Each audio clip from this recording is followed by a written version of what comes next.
Hello students, welcome to unique classes of right way. Last video में हम लोगों ने अपना सेक्शन 1.2 किया था। आज के वीडियो में करने जा रहे हैं सेक्शन 1.3, जिसका नाम है vector equation. Vector equation,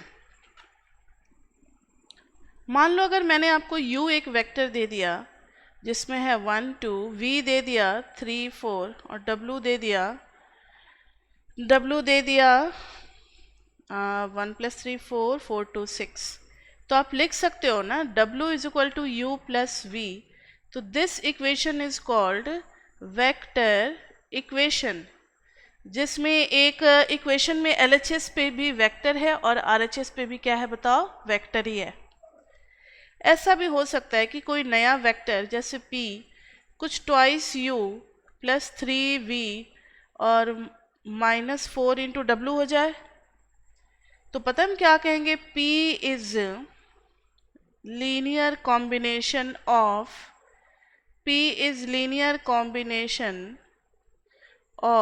u v and w। ठीक है, p is linear combination of u v and w, इस तरीके से हम लोग कह सकते हैं। और इस टाइप के वेक्टर को कहा जाता है कॉलम वेक्टर। क्या कहा जाता है इन सबको? Column vector. कॉलम वेक्टर इसलिए क्योंकि इनके जो कंपोनेंट्स है ना, जैसे 4 और 6, ये कॉलम वाइज रखे गए हैं। इनके भी कंपोनेंट्स कॉलम वाइज रखे गए हैं, इनके भी कंपोनेंट्स कॉलम वाइज रखे गए हैं। तो इन वेक्टर्स को हम लोग किस नाम से जानेंगे बताओ? Column vector.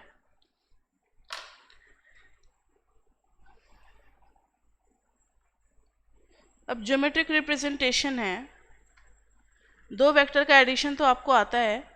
अगर u प्लस वी बोले या 2u प्लस 3v, तो पता है हमें क्या करना है।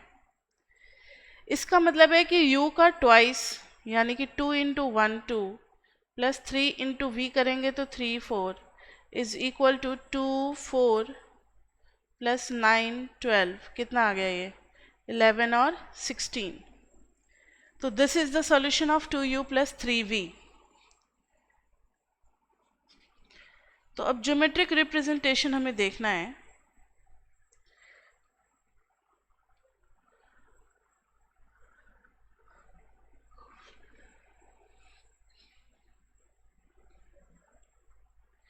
ज्योमेट्रिक रिप्रेजेंटेशन,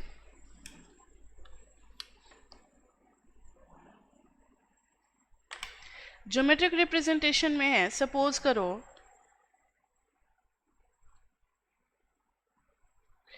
ये अगर u है तो पता है ट्वाइस u क्या होगा? यहाँ तक अगर इसी डायरेक्शन में डबल लेंथ चले जाए तो ये हो जाएगा ट्वाइस u। ये सपोज करो अगर v है तो 3v अब कहाँ बनाए?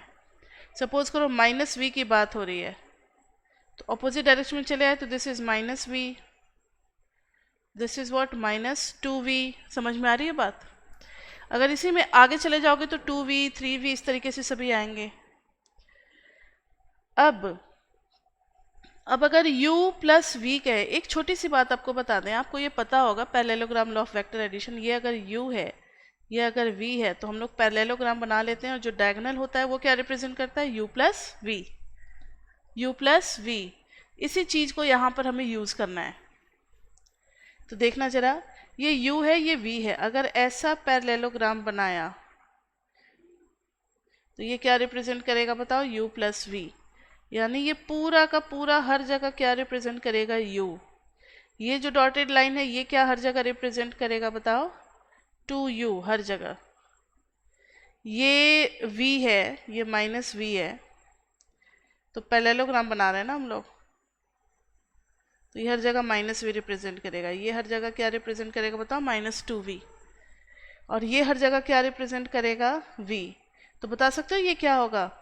ये जो है ये पैरेललोग्राम बनाया है जिसका एक साइड है 2u और एक साइड है v, तो ये हो जाएगा 2u प्लस v।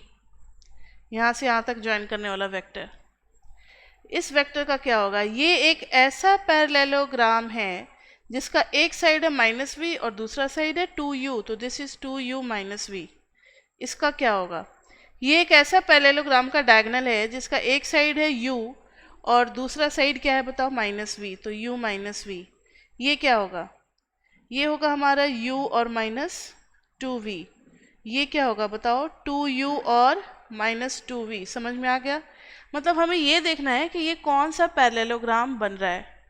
आप उल्टा भी जा सकते हो, इधर जा रहे हैं तो उतना ही डिस्टेंस यहाँ पे क्या हो गया, माइनस यू, इधर जाओगे तो माइनस 2u, फिर इधर आ जाओ, सॉरी ये बनाने की जरूरत नहीं थी ना, हमें तो ऐसे पैरेललोग्राम बनाना था। ठीक है, तो ये क्या रिप्रेजेंट करेगा बताओ, ये एक ऐसा पैरेललोग्राम है जिसका एक साइड तो माइनस यू है और दूसरा साइड क्या है, माइनस वी है, तो ये डायगोनल रिप्रेजेंट करेगा माइनस यू और माइनस वी। आ गई बात समझ में? तो ये हम लोगों ने ज्योमेट्रिकली देखा है स्पैनिंग ऑफ वेक्टर्स। तो ज्योमेट्रिकली हमने क्या देखा है बताओ, spanning of vectors geometrically, spanning of vector geometrically. Geometrically मतलब स्पैनिंग मतलब क्या होता है, जैसे वेब नहीं बनता जाल, जैसे मकड़ी अपना जाल बुनती है, वैसे वेक्टर्स भी अपना जाल बनाते हैं, और हर पॉइंट जहाँ पे वो इंटरसेक्ट कर रहे हैं पैरेललोग्राम के, वो कोई ना कोई वेक्टर का क्या होगा, लीनियर कॉम्बिनेशन होगा। तो ये सारे क्या है बताओ, जितने भी पॉइंट है पैरेललोग्राम के वर्टिसेज हैं, ये सभी लीनियर कॉम्बिनेशन है u और v के। तो स्केलर मल्टीपल भी आप समझ गए होंगे, u है 2u 3u, मतलब स्केलर मल्टीप्लिकेशन का मतलब होता है उसी डायरेक्शन में और उसी का मल्टीपल। अगर यहाँ की बात करें तो ये u/2 भी हो जाएगा, यानी हाफ भी हो सकता है, ऐसा नहीं कि हमेशा बढ़ता जाता है, कम भी होता है। अगर इसकी बात करें तो दिस इज 3/2 ऑफ u, 1.5 है ना। तो स्केलर मल्टीप्लिकेशन का मतलब है उसी डायरेक्शन में, बस लेंथ वेरी करेगा। हमने एडिशन देख ही लिया पैरेललोग्राम का, और ज्योमेट्रिकली भी देख लिया कि इनका स्पैनिंग क्या होता है। अब इसके बेसिस पे आप एग्जाम्पल 4 देखोगे तो आपको समझ में आ जाएगा। अब एग्जाम्पल 5 हम लोग करते हैं, डू योर सेल्फ एग्जाम्पल 4। थोड़ा सा आपको हम समझा दें। एग्जाम्पल 4 में देखोगे गौर से, तो ये ओरिजिन है, ओरिजिन से यहाँ तक गए तो दिस इज v2 और यहाँ गए तो v1। अब अगर इसकी बात करें तो ये एक पैरेललोग्राम का एक वर्टिसेस है जिसका एक साइड v2 है और दूसरा साइड क्या है बताओ, माइनस 2v। v1 इधर था, इधर आ गए तो माइनस v1, डबल आ गए तो माइनस 2v1। तो इस पैरेललोग्राम का एक साइड है v2, एक साइड है माइनस 2v1, तो क्या लिख देंगे, माइनस 2v1 प्लस v2। इसी तरीके से यहाँ पर ना u और v भी कहीं होगा, u और w इनके निकालने हैं कोऑर्डिनेट्स। तो जरा बताओ तो u को क्या लिखेंगे, u एक पैरेललोग्राम है और जीरो को एक वर्टेक्स ले लो, एक वर्टेक्स u को ले लो, और पूरे पैरेललोग्राम की बात करो। तो ये एक साइड जो है वो है 3v1 और ये साइड क्या है, माइनस 2v2। तो u will be 3v1 minus 2v2। अब अगर w की बात करें तो w पे एक पैरेललोग्राम हमें ऐसा बनाना पड़ेगा, w पे एक पैरेललोग्राम ऐसा बनाएंगे तो ये हो जाएगा 2.5 ऑफ v1 और इधर माइनस v2/2, तो 0.5 v2 और प्लस 2.5 v1। इस तरीके से लीनियर कॉम्बिनेशन भी हम लोग ग्राफ से देख करके पहचानते हैं। अब हम लोग करने चलते example number 5।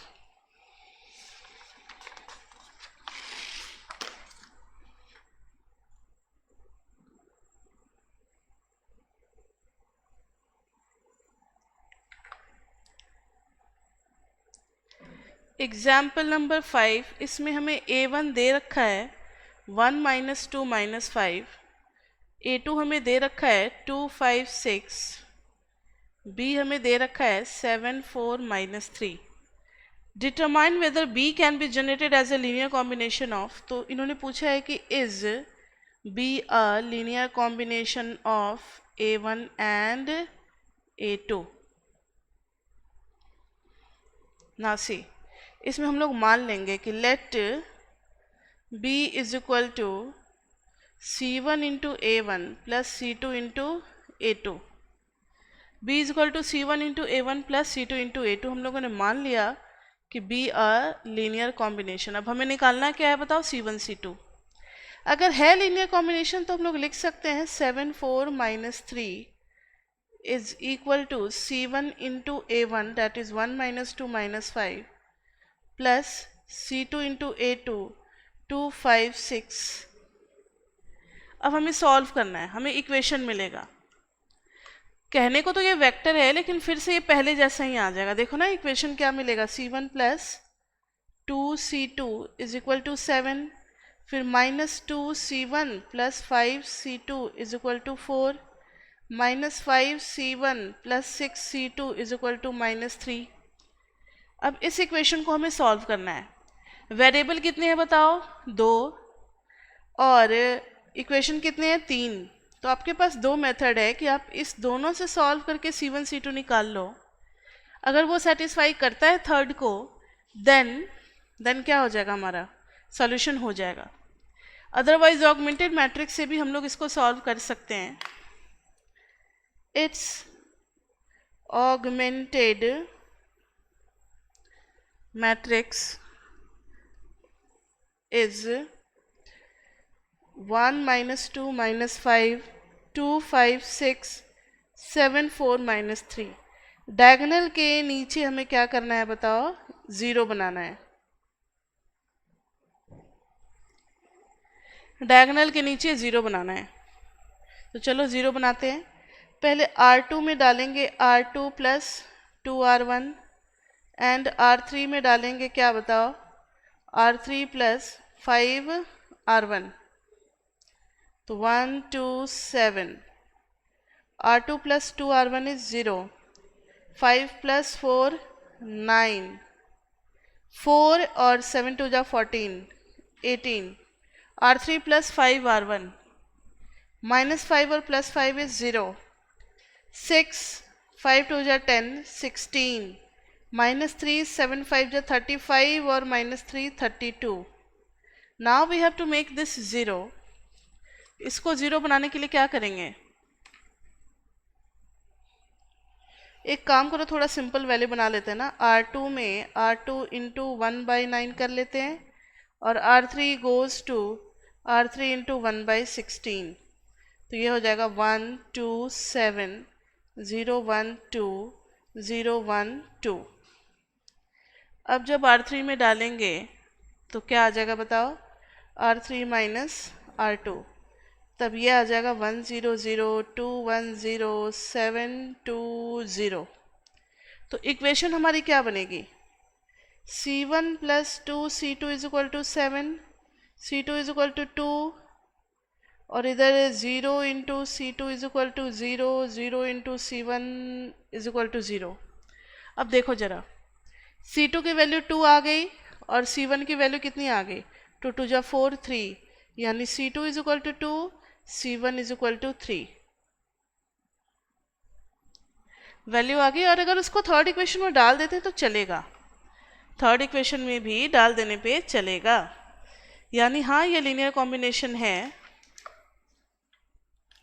Yes it is a linear combination. और किस रेशियो में है ये बताओ, 3:2 में। तो हम लिख सकते हैं ना, B is equal to 3 × A1 + 2 × A2, क्योंकि B जो है लीनियर कॉम्बिनेशन है, तो yes it is a linear combination. जब सॉल्यूशन नहीं मिलेगा C1 C2 का तो हम कहेंगे ये लीनियर कॉम्बिनेशन नहीं है, ठीक है। सॉल्यूशन जब भी मिलेगा तो लीनियर कॉम्बिनेशन होगा ही होगा।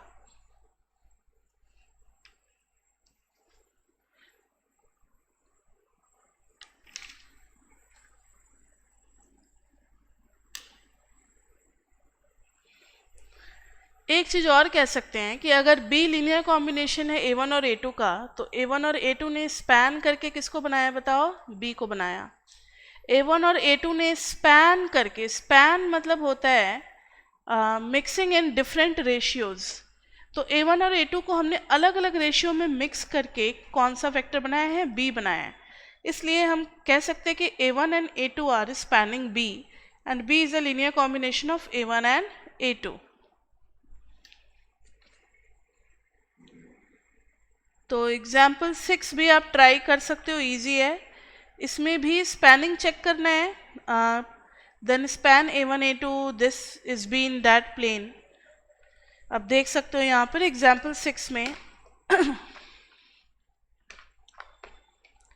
दे रखा है A1 और A2, B भी दे रखा है। Then span A1 A2 is a plane through the origin in R3 is B in that plane. मतलब क्या B जो है वो इन दोनों के स्पैनिंग में है, तो फिर से उसी तरीके से B is equal to C1 into A1 plus C2 into A2 करके जब हम सॉल्व करेंगे और अगर C1 C2 की वैल्यू आ गई तो yes it is in the spanning, नहीं आई तो it is not in the spanning. ठीक है, आप देख रहे हो जैसे कि इनका नहीं आ रहा है, नहीं आ रहा है ना, लास्ट में देखो 0 0 और -2, तो इसका मतलब है x1 C1 plus 5 C2 is equal to -3 C2 is equal to 2 और इधर 0 C2 इज इक्वल टू -2। क्या ऐसा कोई C2 या C1 होगा जो 0 के साथ मल्टीप्लाई करके -2 देगा? कभी भी किसी भी इक्वेशन में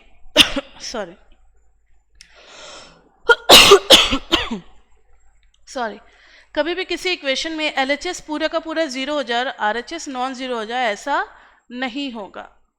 तो it is the case of no solution, inconsistent है।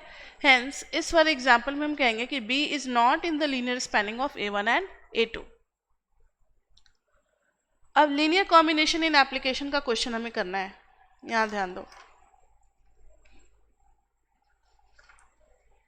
Example 7, a company manufactures 2 products for $1 worth of product B. The company spends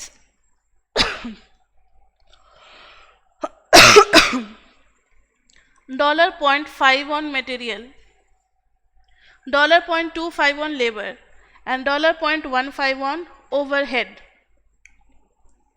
For $1 worth of product C, the company spends $0.40 on material, $0.30 on labor and $0.15 on overhead. तो इन्होंने B और C का जो है ना cost matrix दे रखा, मतलब cost वाला वेक्टर बना लिया। B के एक प्रोडक्ट को बनाने के लिए कॉस्ट क्या क्या है बताओ?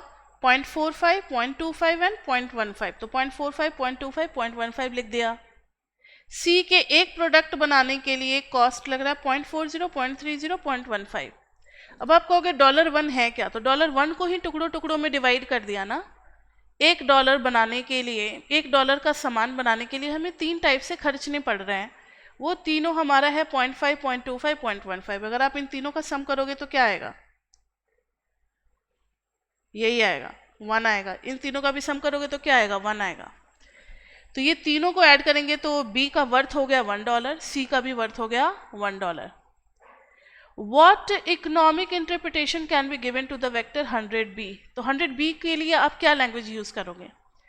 100B जो वेक्टर निकालोगे ना तो सबको 100 से मल्टीप्लाई कर दोगे, तब कहोगे कि this is the cost of each and every input factors for 100 units of B। यानी 100 यूनिट्स ऑफ B के लिए मटेरियल चाहिए होगा 45, लेबर चाहिए होगा 25, overhead 15। Suppose the company wishes to manufacture $x1 worth of product B and $x2 of product C. Give a vector equation that determine various cost will have this. तो हमें कुछ नहीं करना है, x1 into B plus x2 into C कर देना है, x1 into B plus x2 into C कर देना है, और यही इक्वेशन हमें बताएगा total cost of x1 unit of B and x2 unit of C का। क्लियर? तो ये था हमारा सेक्शन 1.3 जिसमें वेक्टर इक्वेशन, और वेक्टर इक्वेशन का मतलब क्या होता है, लीनियर कॉम्बिनेशन को हम लोग थोड़ा इकोनॉमिक एप्लीकेशन में भी देखें तो क्या मतलब होता है वो सब कर लिया। Now we are moving to 1.4। तो इसके कुछ क्वेश्चंस हैं जो लीनियर कॉम्बिनेशन वाले आते हैं पेपर में, जैसे ये आप देख सकते हो, ये क्वेश्चन नंबर 11 एंड 12, ये बहुत इंपॉर्टेंट है। 11 एंड 12, 11 एंड 12 में हमें दे रखा है A1, A2, A3 और B। तो B क्या इन तीनों का लीनियर कॉम्बिनेशन है? तो पहले तो मान लेंगे यस। B को लिखेंगे C1 into A1 plus C2 into A2 plus C3 into A3। फिर सॉल्व करेंगे C1, C2, C3 की वैल्यू निकालेंगे। यहाँ अगर वैल्यू आ गई तो yes it is a linear combination, और नहीं आई तो नो। 13 एंड 14 में भी इंपॉर्टेंट है। Determine if B is a linear combination of the vectors formed from the columns of the matrix A. मतलब ए का जो कॉलम है ना, इसको फर्स्ट वेक्टर मान लो, इसको सेकंड वेक्टर मान लो, इसको थर्ड वेक्टर मान लो, और इन तीनों का लीनियर कॉम्बिनेशन है या नहीं। यानी 3 - 7 - 3 vector is equal to C1 into first column plus C2 into second column plus C3 into third column. तो ये चीज आपको करना है। तो लीनियर कॉम्बिनेशन में अगर सॉल्यूशन आ गया तो होगा, और नहीं आया तो नहीं होगा। उसके बाद से एक दो क्वेश्चन है, ये 17 और 18।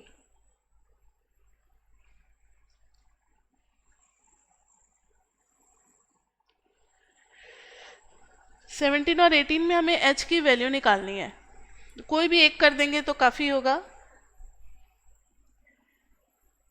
इसमें इन्होंने कहा है कि v1 और v2 दो दे दिया हमें, और पूछ रहे हैं कि h की क्या वैल्यू होनी चाहिए कि y जो है ना इन दोनों का क्या हो जाए, लीनियर कॉम्बिनेशन हो जाए। लैंग्वेज है for what values of h is y in the plane generated by v1 and v2।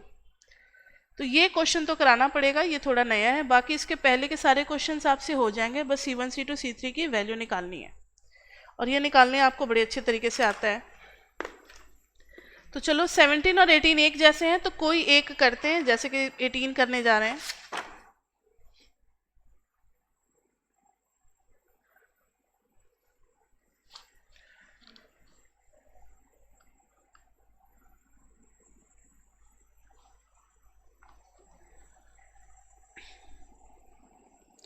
For what value of h is y in the plane generated by vectors v1 and v2। जहाँ पर v1 हमें क्या दे रखा है 1 0 -2, v2 हमें दे रखा है -3 1 and 8, और y क्या दे रखा है h -5 और -3। तो देखो जरा, हम लोग मान लेंगे कि y is equal to C1 into V1 plus C2 into V2। What is this imply? y की जगह पे डालेंगे h -5 -3 is equal to C1 into 1 0 -2 plus C2 into -3 1 and 8। अब सॉल्व करेंगे इसको। तो h is equal to C1 -3 C2, -5 is equal to 0 C1 plus C2, -3 is equal to -2 C1 plus 8 C2। तो it's augmented matrix is,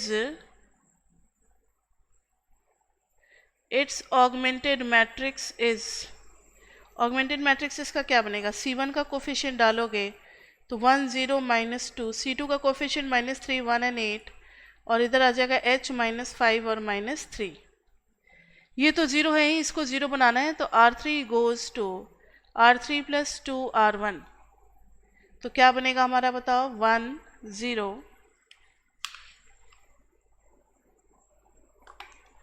1 0,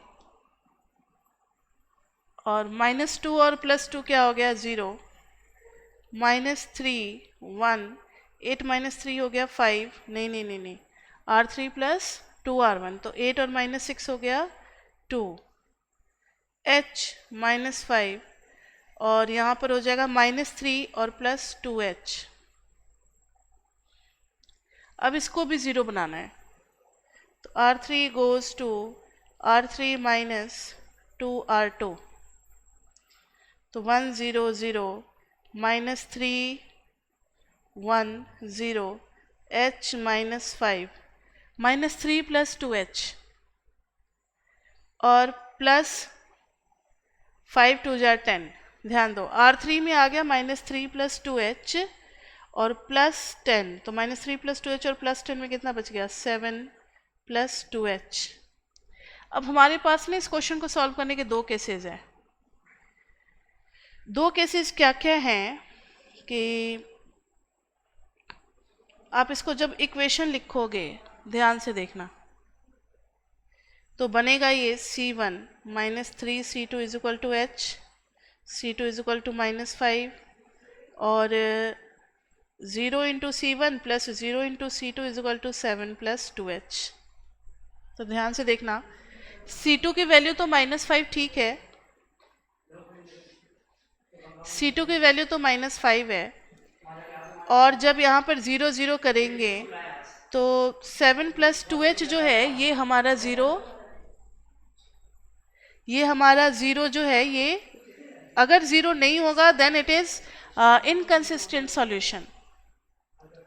तो ध्यान से सुनो, अगर ये ज़ीरो है तो इसको भी ज़ीरो होना पड़ेगा, तो 7 प्लस 2H को ज़ीरो होना पड़ेगा, तो H की वैल्यू कितनी हो गई -7/2। आगे बात समझ में? अगर LHS पे सभी ज़ीरो हैं तो इसको भी ज़ीरो होना पड़ेगा। कहोगे नहीं मैम ज़ीरो नहीं करना, तो मुझे ये बताओ कि 0 into x into 0 into y is equal to 5 में कोई सॉल्यूशन होगा? No solution. ऐसा कोई भी x और y नहीं मिलेगा जो कि 0 के साथ मल्टीप्लाई करके एक नॉन ज़ीरो वैल्यू दे दे। इसलिए अगर LHS में 0 है तो RHS को भी 0 होना पड़ेगा। सो H हम लोगों ने निकाल लिया -7/2। ठीक है, तो ये हो गई हमारी H की वैल्यू। तो इसी H के लिए जो y है वो क्या हो जाएगा? तो y will lie in the linear spanning of v1 and v2. So this was all about section 1.3. अब हम लोग बढ़ते हैं अपने नेक्स्ट सेक्शन की तरफ जो कि है 1.4.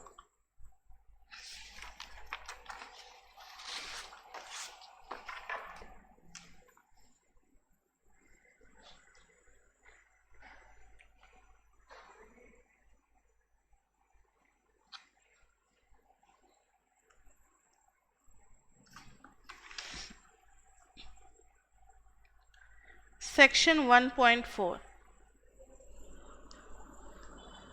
इसमें हमें पढ़ना है मैट्रिक्स इक्वेशन के बारे में। मैट्रिक्स इक्वेशन को कैसे सॉल्व किया जाए ये आपको आता है, बस इक्वेशन का मतलब हमें समझना है। AX is equal to B। AX का मतलब है A will be coefficient matrix, X जो है वो हमारा वेरिएबल मैट्रिक्स होगा, A जो होगा वो हो जाएगा कोफिशिएंट मैट्रिक्स, X जो हो जाएगा ये हो जाएगा हमारा वेरिएबल मैट्रिक्स, और B जो हो जाएगा वो हो जाएगा RHS वाला कांस्टेंट मैट्रिक्स।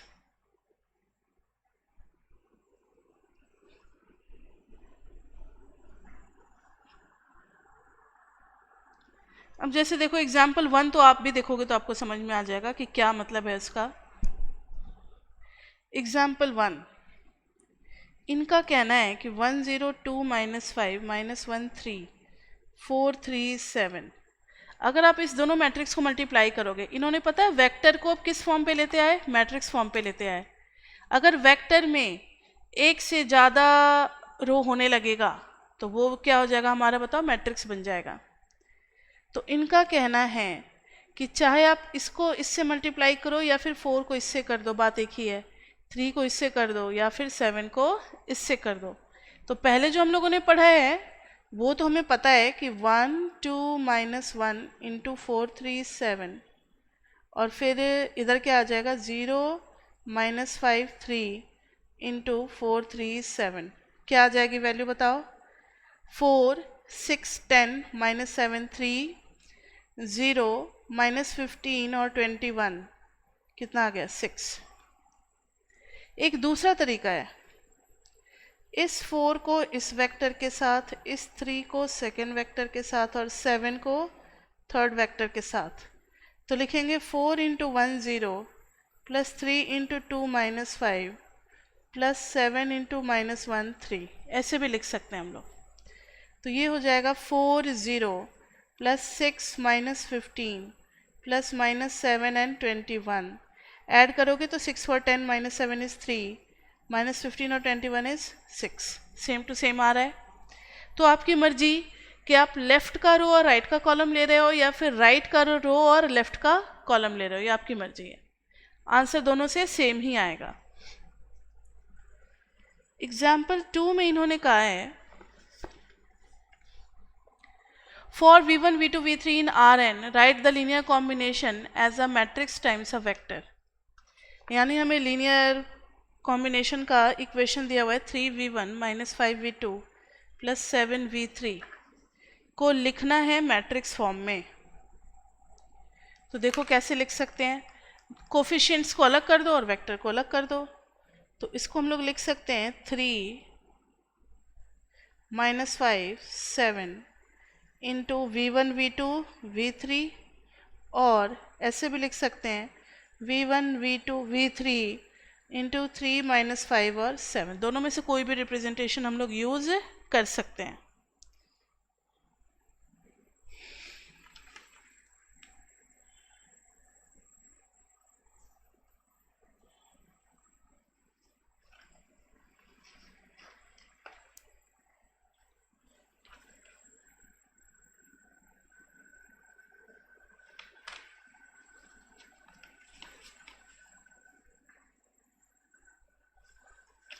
इसमें कुछ ज़्यादा बताने को है नहीं, तो एग्जाम्पल 3 बताएंगे आपको हम, और एग्जाम्पल 2 में ही सेक्शन 1.3 में हम लोगों ने एक सॉल्यूशन निकाला था। Note, in if the solution is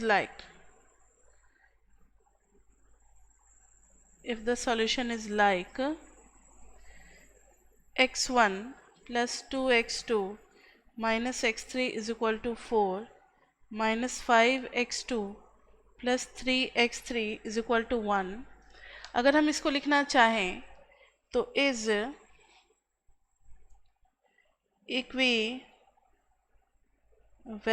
to x1 अगर लिखेंगे तो पहले में 1 है, दूसरे में नहीं है तो 0, x2 लिख दिया तो 2 माइनस 5, और अगर x3 लिख दिया तो minus 1 3 is equal to 4 and 1. तो this is vector equation corresponding to simultaneous equation. This is vector equation corresponding to simultaneous equation. तो इस तरीके से भी लिखा जा सकता है।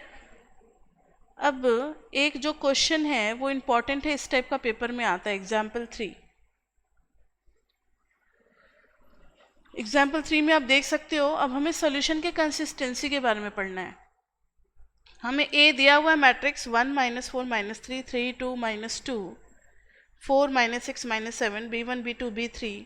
पूछा है is the equation ax is equal to b consistent for all possible values of b1 b2 and b3।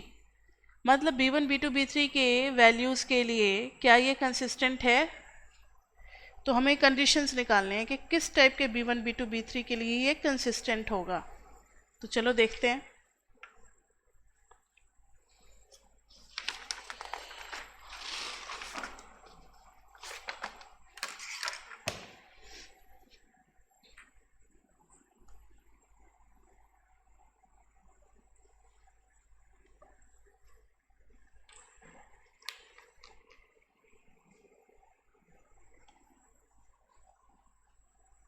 देखो, तो एग्जाम्पल 3 में हमें दे रखा है a is equal to 1 minus 4 minus 3 3 2 minus 2 4 minus 6 minus 7, और b हमें दे रखा है b1 b2 एंड b3। तो इट्स ऑगमेंटेड मैट्रिक्स इज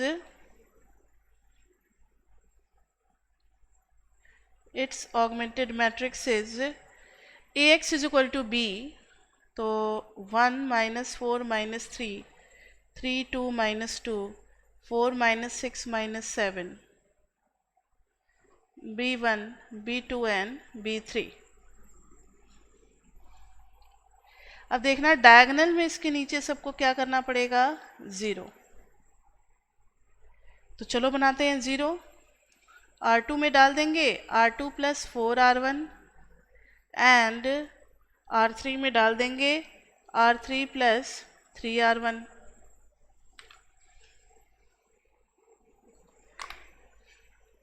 तो ये हो जाएगा 1 3 4 B1, और R2 प्लस 4R1 का मतलब है 0 2 और 12 14 हो गए, -6 और 4 4 जा 16, 10 हो गए। B2 + 4 B1, R3 + 3 R1 0, R3 -2 + 9 7, -7 4 3 जा 12 5, B3 + 3 B1। अब इसको ज़ीरो करना है तो R3 में डाल देंगे twice of R3 minus R2, तो 1 3 4 B1, 0 14 10 B2 + 4 B1, यहाँ क्या आ जाएगा 0, 7 2 जा 14, 14 - 14 0, 5 2 जा 10, 10 - 10 0, इसमें 2 से मल्टीप्लाई करना है 2B3, B3 एक ही है तो 2B3, इसमें 2 से मल्टीप्लाई करेंगे 6B1 - 4B1, तो 2B1 और -B2 आ गया।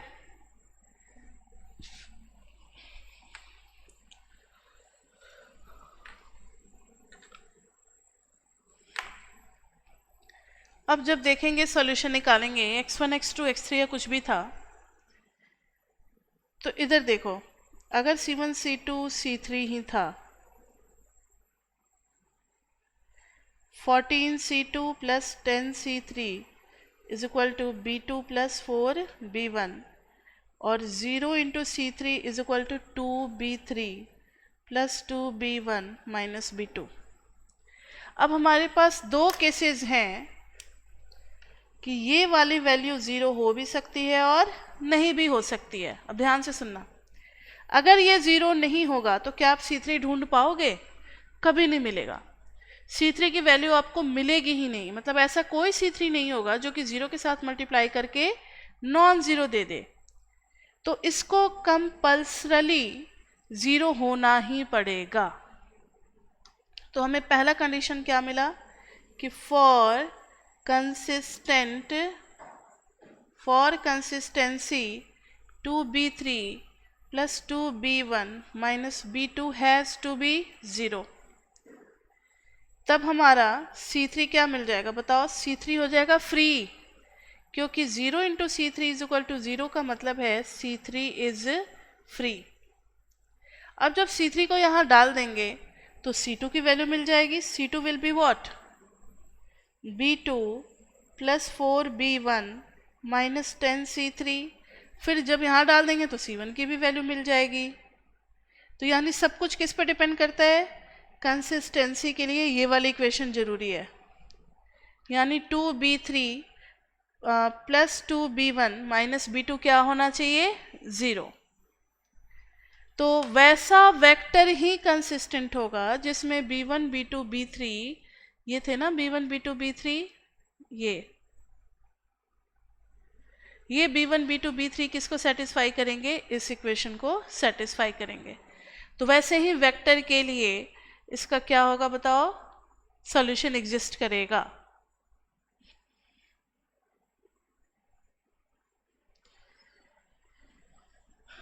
अब थ्योरम है, इसके कुछ स्टेटमेंट आपको याद रखने हैं, ध्यान दो।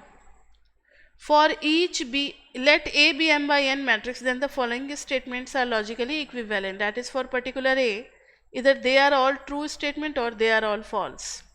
For each B in Rm, the equation Ax = B has a solution. मतलब अगर solution होगा तो क्या होगा? Each B in Rm is a linear solution है, इसका मतलब जो राइट हैंड साइड वाले जो B के वेक्टर्स हैं वो बाकी सारे कॉलम के क्या होंगे? लीनियर कॉम्बिनेशन होंगे ही होंगे। और लीनियर कॉम्बिनेशन होंगे तो दूसरा इसका लैंग्वेज क्या हो जाएगा? The columns of A span RM. हाँ, कॉलम भी किसको स्पैन करेगा? आरएम को स्पैन करेगा। और फिर हर रो में क्या होगा? This is very important, A has a pivot position in every row. A के पास पिवट पोजीशन होगा हर रो में। कब होगा? जब उसके पास सॉल्यूशन है Ax = B के पास।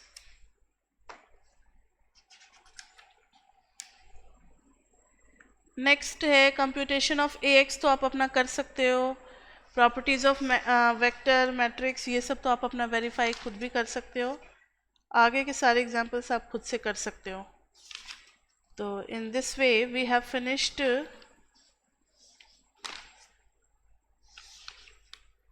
We have finished 1.4. 1.5 में होमोजीनियस इक्वेशन है, फिर एप्लीकेशन है 1.6 में। तो 1.5 और 1.6 तो हम लोग करते हैं नेक्स्ट क्लास में। फिर 7 होगा लीनियर इंडिपेंडेंस,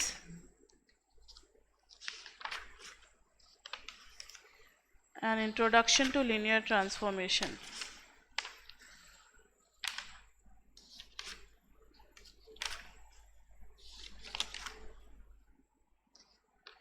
वन 1.89 भी है। अच्छा ठीक है, पहले तो नेक्स्ट वीडियो में हम लोग करेंगे 1.5 और 1.6। तो चलो मिलते हैं नेक्स्ट वीडियो में।